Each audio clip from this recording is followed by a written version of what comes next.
तो आप सोच सकते हैं कि दादा भाई नौरोजी, जिसको कि हम मानते हैं कि he was a patriotic Indian, we don't consider him to patriotic British, वो हाउस ऑफ कॉमन्स के मेंबर बनते हैं और हिंदुस्तान की बातें करते हैं और अंग्रेजी में, अंग्रेज के मुल्क में कोई अच्छी अंग्रेजी बोले तो आप समझ सकते हैं कि दूसरों से दोस्ती कैसे अच्छी है।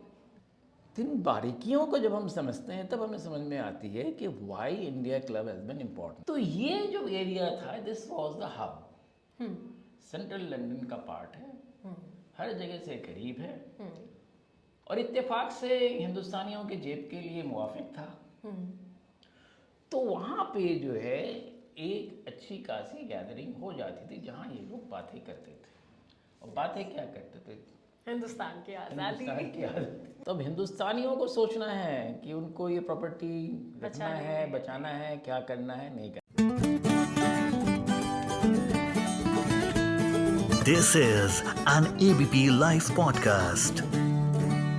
Hello and welcome to another episode of Dekha Andekha India. मैं मानसी हूँ आपके साथ एबीपी लाइव पॉडकास्ट पर हाजिर हूँ इस हफ्ते एक और टॉपिक पर आपके साथ चर्चा करने के लिए। ये चर्चा आमतौर पर इंडिया के ही इर्द गिर्द होती है और काफ़ी सुर्खियों में छाया रहा है इस बार इंडिया क्लब, जो कि बंद होने जा रहा है। अच्छी खबर तो नहीं है, और आखिर ये इंडिया क्लब है क्या जो लंदन में बंद होने जा रहा है? इन सब के बारे में बातचीत करने के लिए आज हमारे साथ में है एन एस्टीम्ड गेस्ट। हमारे साथ में है प्रोफेसर शिवाजी सरकार, जो कि एक कॉलमनिस्ट हैं, एक मीडिया के एकेडमिशियन रहे हैं, जाने माने पॉलिटिकल एक्सपर्ट भी हैं। Welcome to ABP live podcast. Thank you so much, I really enjoy this podcast. Thank you so much sir for taking out time and coming to ABP network for this podcast. और सबसे पहले आपसे बातचीत जो करना चाहूँगी before we start discussing the India Club कि ये क्या है, कैसे इसकी शुरुआत हुई, मैं चाहूँगी सबसे पहले हम क्लब कल्चर के बारे में अगर हम थोड़ा सा बातचीत करें, बिकॉज आज बहुत सारे क्लब्स हैं, right from Rotary club to religious club, बहुत सारे कल्चरल क्लब्स हैं। बट उस समय की अगर हम बात करें, थोड़ा सा अगर पहले हम जाएँ, ये कल्चर जो शुरू हुआ क्लब का, ये कैसे हुआ? उस वक्त के क्लब्स और आज के क्लब्स में क्या डिफरेंस आप नोटिस करते हैं? नहीं, if you see the basic concept of the club जो था और आज के जो कंसेप्ट है उसमें कोई डिफरेंस नहीं है। ऑफ कोर्स बहुत सारी चीज़ें जो हैं उसके रहन सहन तौर तरीके बहुत चीज़ बदले हैं, पर अगर आप क्लब्स एज सच आप देखें तो क्लब्स एज सच जो है बेसिकली पर्पस क्या है क्लब्स में? देखिए, पहले एक ज़माना था जब लोग घर जाते थे, घर में बैठते थे, बड़ा ड्राइंग रूम होता था, बड़े बड़े घरों में लॉन्स भी होते थे, वहाँ भी जाते थे, बैठते थे, मिक्सिंग होता था, इंटरमिक्सिंग होता था, गेट टुगेदर होता था, गांव के लोग आते थे, शहर के लोग आते थे, बहुत सारी चीज़ें बातें होती, बिजनेस की बातें भी होती, उस ज़माने की पॉलिटिक्स की बातें भी होती थी, सारी कुछ होता, इलेक्शन की भी बातें होती थी, जो भी जैसा हो रहा है सारी चीज़ें होती रहती थी। तो क्लब्स में आज भी वही होता है।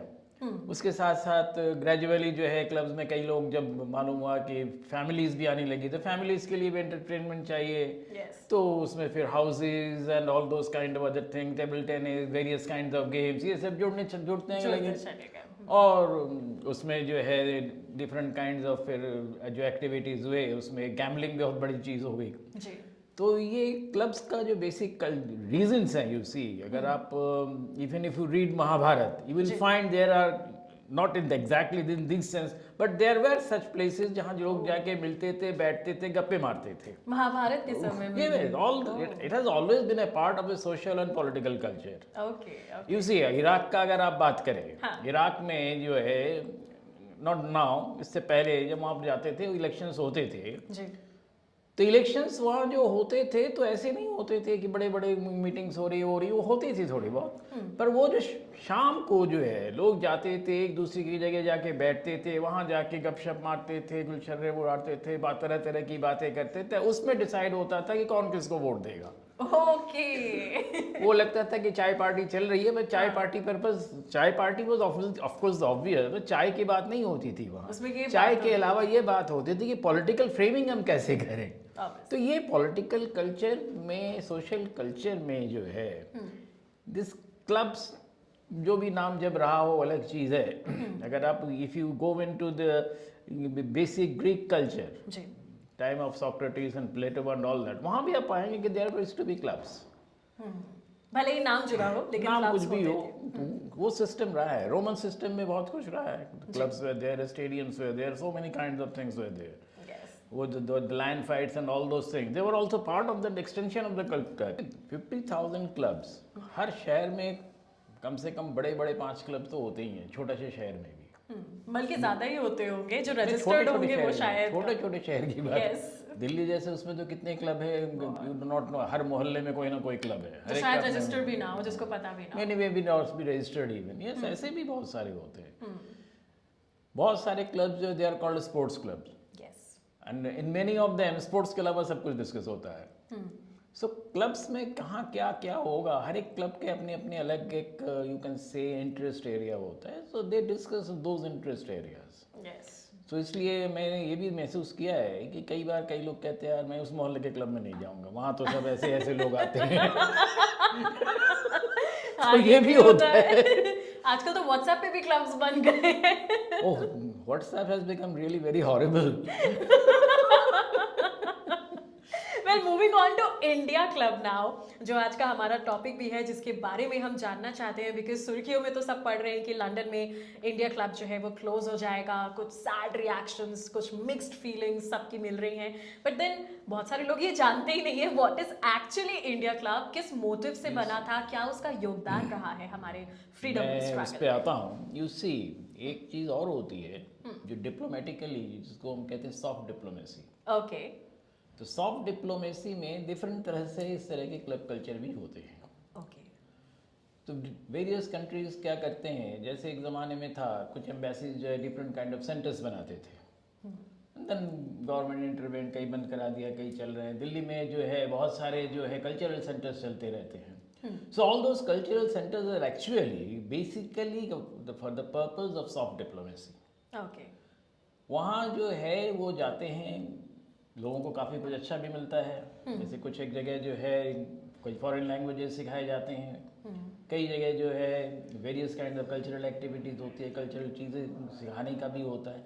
तो उसके ज़रिए बेसिकली हर मुल्क का एक प्रॉब्लम होता है कि उनको दोस्त बनाने ही हैं।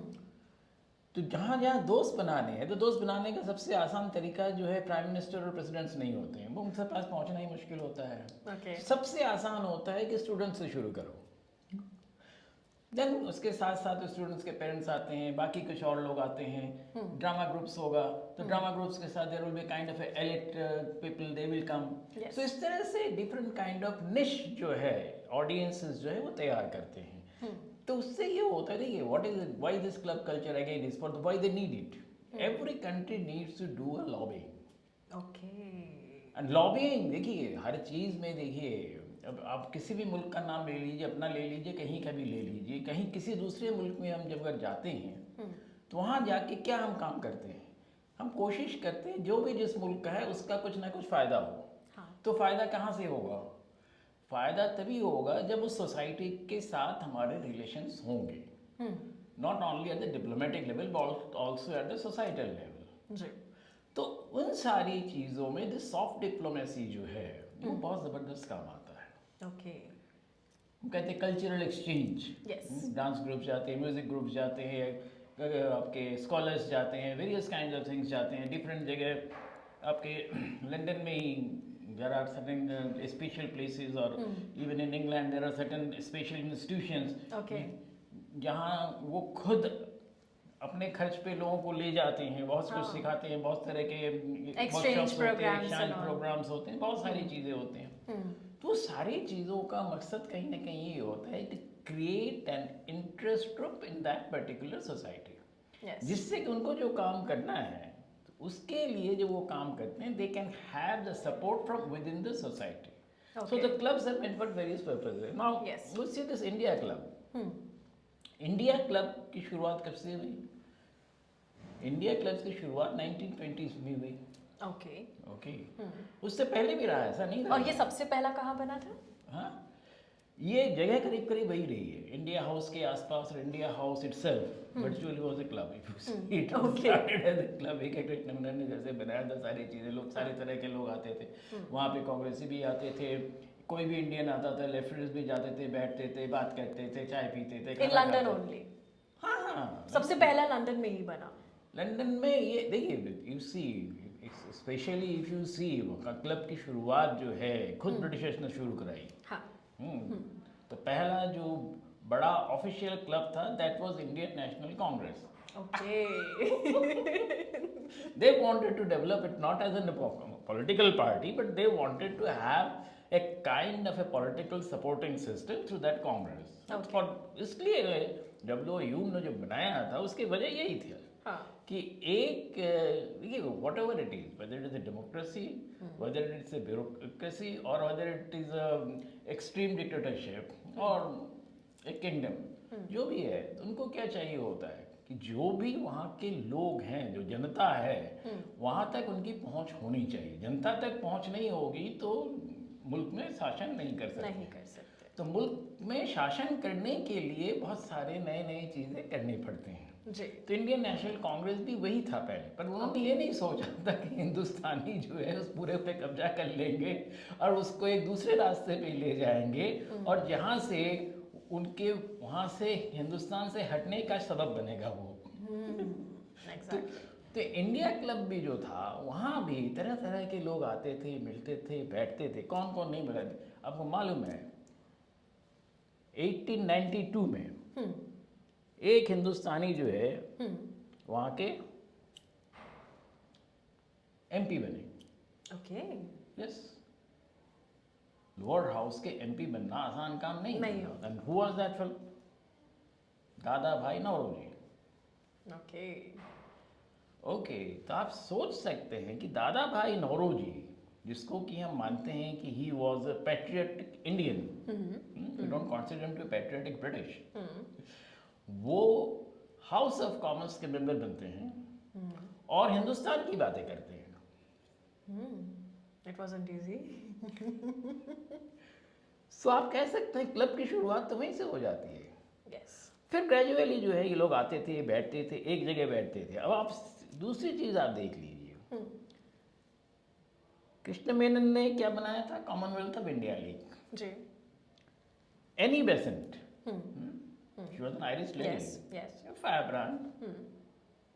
She was a very important part of the Indian freedom movement. Congress के साथ भी उनके बड़े अच्छे ताल्लुकात थे. उनके जो ऑर्गेनाइजेशन था it was called home rule for India league. Okay. Gradually 1940s से आते आते दोनों ऑर्गेनाइजेशन जो है एक साथ हो गए and they became India league.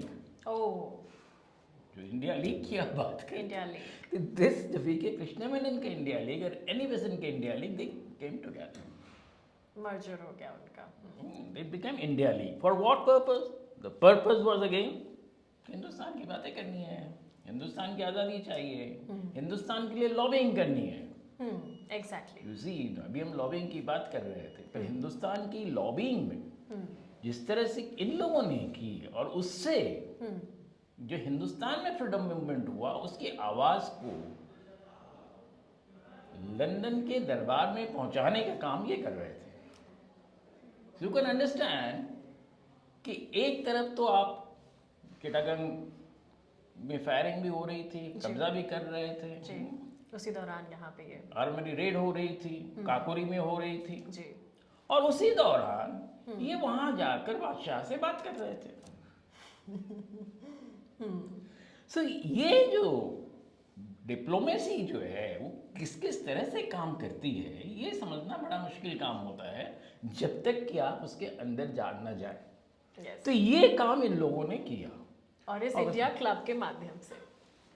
Yes, it was a kind of a club. India House itself was a club. Yes. उससे पहले भी था इंडिया हाउस जब हाई कमिश्नर हो गए जहाँ जी. तो वो भी वहाँ भी यही करते थे. और इसमें कौन कौन नहीं थे? जी. एनी बेसेंट होते थे, Julius Silverman, Bertrand Russell, Jawaharlal Nehru, Aubrey Menon, P.N. Haksar, Rajnikant Dutt, communist लोग भी थे. ये सारे लोग वहाँ होते थे. सारे लोग यहाँ पे भले ही कांग्रेसी हो कोई वो, वहाँ जाके तो सब हिंदुस्तानी हो जाते हैं. जी. जब तक हिंदुस्तानी नहीं होंगे तो पॉलिटिक्स भी कैसे करेंगे?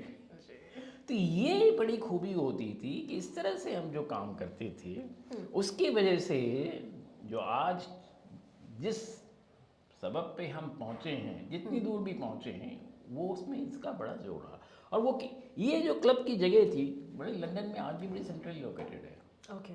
इंडिया हाउस और इसकी दूरी भी कोई ज़्यादा नहीं है. ओके. ओके. और यहाँ से जो है ट्रैफलगर स्क्वायर हो, चाहे बादशाह का दरबार हो या घर हो, वो भी दूर नहीं था। Okay, B R Ambedkar London School of Economics जहाँ से पढ़ते थे, वो भी बहुत करीब में था। ओके।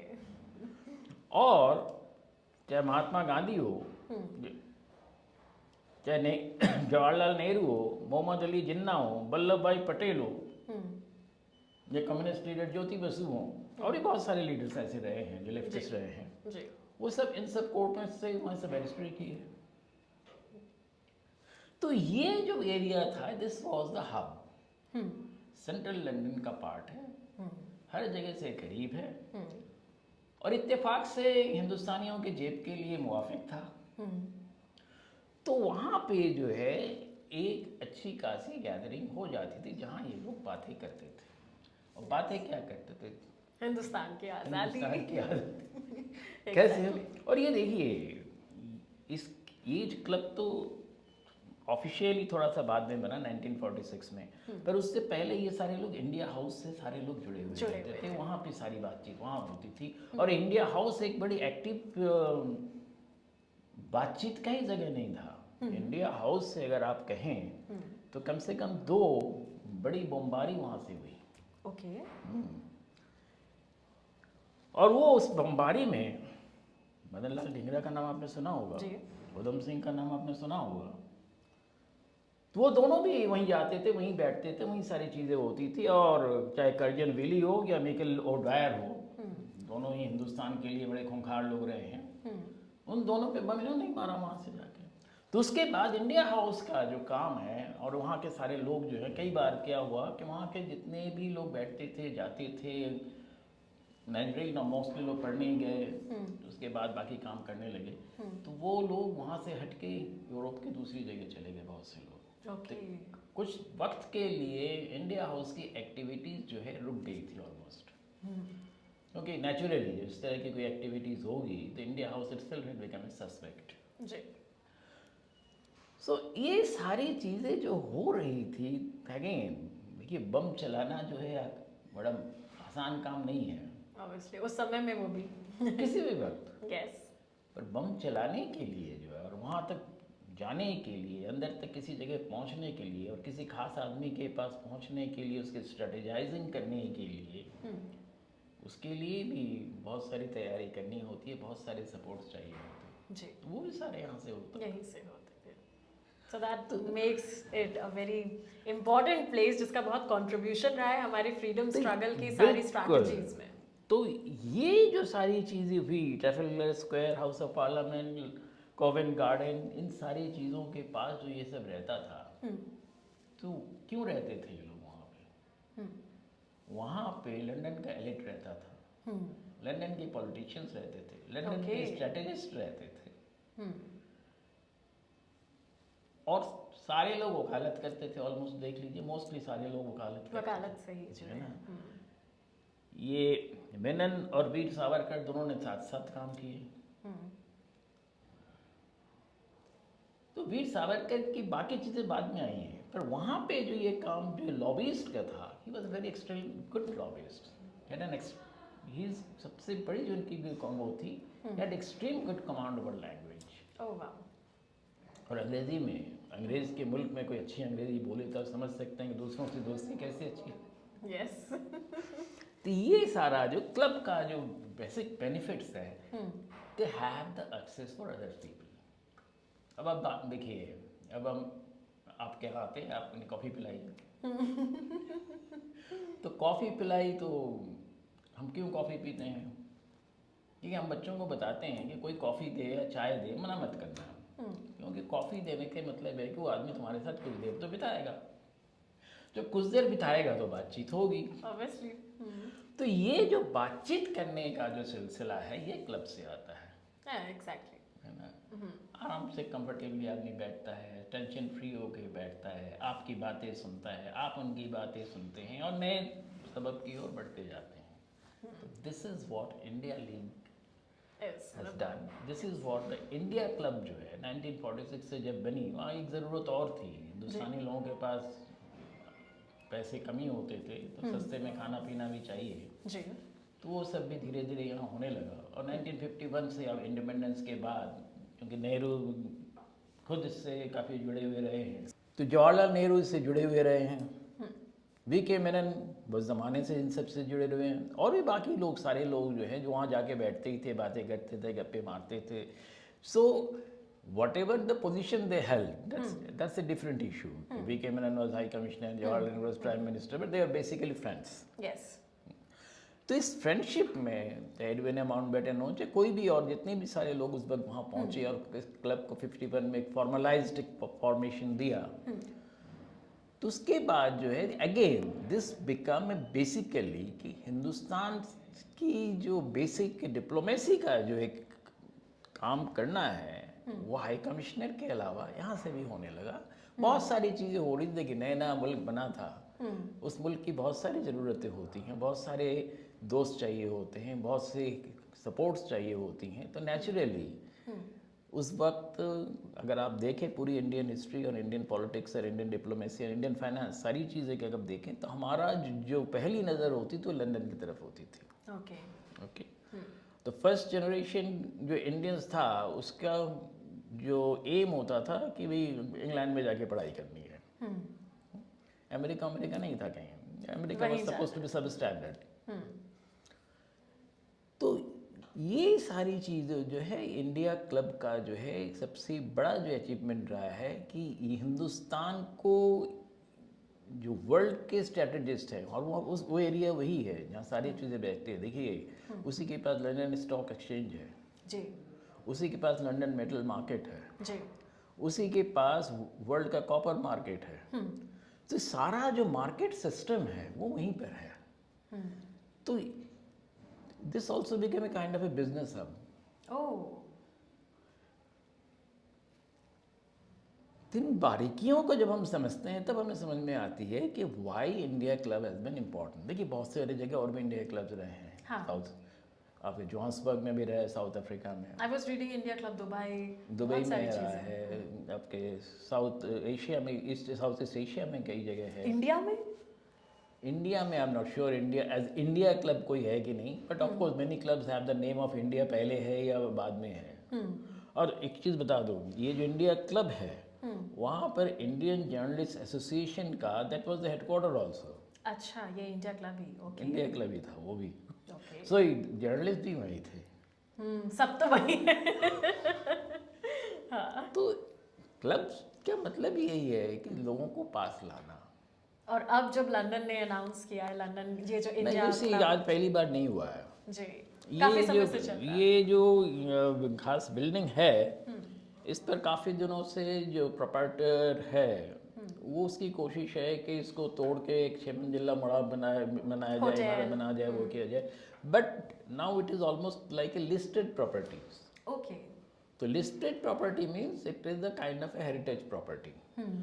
तो उसमें जो है उसके जो फसाद है उसको तो आप चेंज कर ही नहीं सकते। बाकी भी और सारे बहुत सारी चीज़ें होंगी जो नहीं कर सकते। देखिए if you go to most of the European cities you will find कि सिटीज़ में जो मकाने हैं पिछले 200 साल से उनके लुक फसाद वही है, फ्रंट वही है, that is not change. Building अगर टूटती भी तो अंदर का हिस्सा टूटता है, सामने का नहीं टूटता है।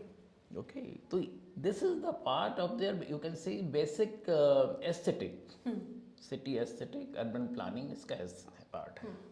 तो उसमें ही आता है। Now there can be a question कि क्या इस क्लब को बंद कर देना चाहिए, नहीं कर देना, जैसे कि आज लोग बात कर रहे हैं। देखिए मेरे ख्याल में it is a private property anyway, it is not exactly an official property. तब हिंदुस्तानियों को सोचना है कि उनको ये प्रॉपर्टी रखना है, बचाना है, क्या करना है, नहीं करना। 2017 में भी वहाँ भी तब भी एक बार अनाउंस ऑलमोस्ट हो चुका था कि ये क्लब बंद करना है। किसी भी तरह वो बच गया, पर आज जो है जिस तरह से हो रहा है लग रहा है अगले महीने शायद बंद हो जाए। अब होगा अनाउंस तो कर दिया गया है कि जो भी होगा नहीं होगा वो तो अभी 2-4 दिनों में हमें पता चल जाएगा। पर मैं समझता हूँ कि ऐसे जो हब्स बन जाते हैं, हिस्टोरिकल हेरिटेज हब्स, उसको किसी ना किसी तरह रखने की कोशिश करनी चाहिए। और उसमें इसलिए नहीं रखना चाहिए कि किसी ज़माने में महात्मा गांधी वहाँ आए थे, बैठते थे, या नेहरू आए बैठते थे, या और भी लोग हैं, बहुत सारे लोग हैं, बहुत सारे आजकल के पॉलिटिकल लीडर्स हैं, उनके पेरेंट्स इससे इन्वॉल्व रहे हैं। तो वो सारी चीज़ें अपनी जगह हैं, पर बेसिकली जो है हमें इसलिए इन चीज़ों को बचाना चाहिए कि एक पर्टिकुलर जो प्लेस होती है उसकी कुछ अहमियत होती है। जी, एग्जैक्टली। है ना, वहाँ से हट के आप दूसरी जगह बना देते, फिर वो बात कई बार वो नहीं बनती है। मैं आपको छोटा सा बड़ा एक इंस्टेंस देता हूँ, दिल्ली का है। दिल्ली में एक coffee house, India coffee house है ना, आजकल जहाँ पे कनॉट प्लेस नेपाली का बाजार है वहाँ पे हुआ करता था। It was called theatre communication building. Okay. और बहुत एक्टिव सोशल कल्चरल सेंटर था वो। डोसा, चाय, कॉफ़ी ये सब तो मिलती ही थी, उसके साथ लोग गप्पे मारने भी जाते थे, गप्पे सुनने भी जाते थे। और हिंदुस्तान का कोई भी ऐसा पॉलिटिशियन शायद ही था उस वक्त का जो वहाँ ना जाता हो। कुछ देर के लिए जाएगा, 10 मिनट 15 मिनट भी, जितने भी वक्त हो, थोड़ी देर के लिए वो जाते ही थे, बातचीत करते थे, गप्पे मारते थे। और रूलिंग पार्टी के भी जाते थे, अपोजिशन के भी जाते थे जी। और 1974 में अगर आपको ख्याल हो, एक बहुत बड़ा मूवमेंट शुरू हुआ, नवनिर्माण मूवमेंट, जयप्रकाश नारायण का। तो वहीं पर कॉफ़ी पीते पीते कई बार शुरू हो जाती है चीज़ें, वहाँ से शुरू हुआ। ओके। तो इसलिए 75 में जब इमरजेंसी लागू हुआ तो सबसे पहला निशाना जो वही था, उसको वहाँ से हटाकर, अब कनॉट प्लेस में ही है, वहीं पर एक जगह है थोड़ी सी दूर पे ही, वहीं पे शिफ्ट कर दिया गया। आज भी लोग वहाँ जाते हैं, काफ़ी लोग जाते हैं अभी भी, बट वो जो ऑरा है वो आज वो नहीं रहे। तो इसलिए if this place can be saved, it helps India, that is it. So it is up to government को डिसाइड करना नहीं करना है, ये तो गवर्नमेंट बता सकती है, गवर्नमेंट के कल्चरल मिनिस्ट्री बता सकती है। गवर्नमेंट के पास बहुत से तरीके होते हो, करना चाहे कर सकती है, सीधे नहीं करना चाहे दूसरी तरह से भी कर सकते हैं। बट ये एक एक्टिव सेंटर है और इसको बनाए रखना जो है वो मेरे ख्याल में overall in the interest of the country है। ये हमारे ही हाथ में है कि हम इसको हम कैसे बचाएं। करें नहीं करें वो है। हट जाएगा तो शायद दूसरा भी कोई बन जाएगा, ऐसा नहीं है। आजकल लंदन में चले जाइए, यूरोप में चले जाइए, वो करी शॉप्स तो बहुत सारे हैं वो भी एक तरह से इंडिया क्लब की एक्सटेंशन है, तो वो हो सकता है।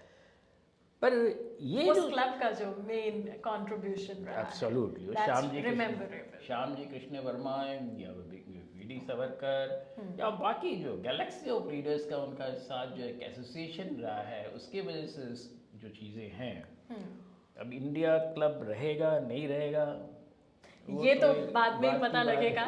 बट यही है कि इंडिया क्लब से जुड़ा जो भी हिस्ट्री था, जो उसका रोल रहा है, वो आपने आज हमारे साथ शेयर किया। So thank you so much sir for sharing your knowledge, हमें हिस्ट्री में ले जाने के लिए और हमें बताने के लिए कि इंडिया क्लब जो आजकल इतना सुर्खियों में है वो एक्चुअली कितना इम्पोर्टेंट रोल प्ले कर चुका है हमारे। मैं उम्मीद करता हूँ कि ये रोल आगे भी प्ले करता रहे। Exactly. आगे देखते हैं। Yes, thank you so much sir. Thank you.